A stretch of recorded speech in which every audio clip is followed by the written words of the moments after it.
Des centaines de milliards de francs CFA issus de l'exploitation des ressources minières prennent souvent des directions inconnues. Inverser cette tendance pour que ces fonds tirés de l'exploitation illégale de l'or, le commerce souterrain des diamants ne se trouve plus en train de financer les groupes rebelles et bandes armées sous d'autres cieux.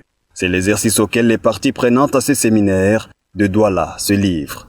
Il y a beaucoup d'exploitations qui se font dans l'illégalité. Et évidemment, lorsque ça se fait dans l'illégalité, beaucoup de choses y passent.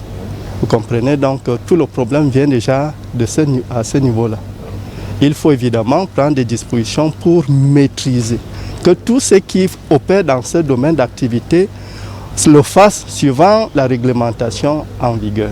Le dispositif mis en place fait donc appel à la compétence de plusieurs acteurs dans la chaîne. Le ministère des Mines, de l'Industrie et du Développement technologique en tête, avec plus de 80% d'implication dans le processus.